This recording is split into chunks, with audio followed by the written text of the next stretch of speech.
비상대책위원장과 이재명 더불어민주당 대표가 여야 사령탑 자격으로 처음 만났습니다. 10분 정도의 비공개 대화가 진행됐고 어제 국회를 통과한 특검법에 대한 논의는 없었던 것으로 전해졌습니다. 최근 인플루엔자 유행에 미세먼지까지 짙어지면서 병원마다 호흡기 환자가 몰리고 있습니다.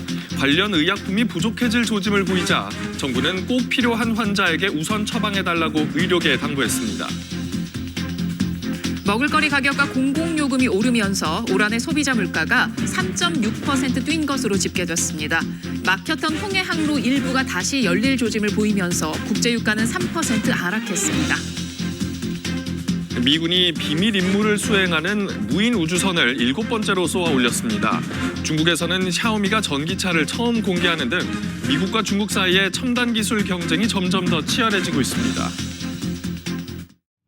시청자 여러분 안녕하십니까? YTN 이브닝 뉴스 시작합니다.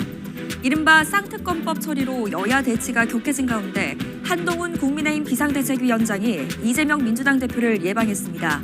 한 위원장은 건설적인 대화를 많이 할 수 있으면 좋겠다고 밝혔고 이 대표는 언제든지 협력할 준비가 돼 있다고 말했습니다.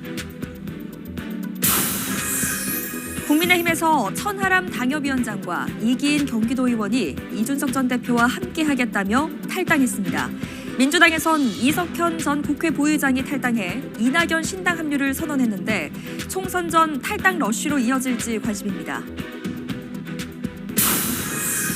태영건설 워크아웃 신청으로 건설사 연소의 도산 우려가 커진 가운데 정부가 85조 규모의 시장 안정 조치를 확대하기로 했습니다.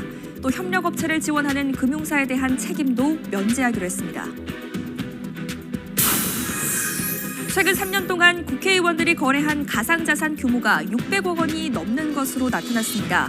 가상자산 보유나 거래 내역이 있는 의원은 18명이고 이 가운데 10명은 제대로 신고하지 않은 것으로 드러났습니다.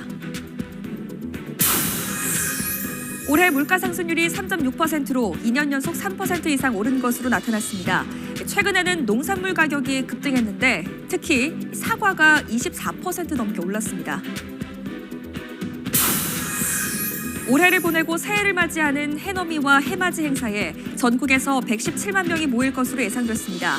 인파 사고가 일어날 가능성에 대비해 경찰이 8천여 명을 투입해 관리에 나섭니다.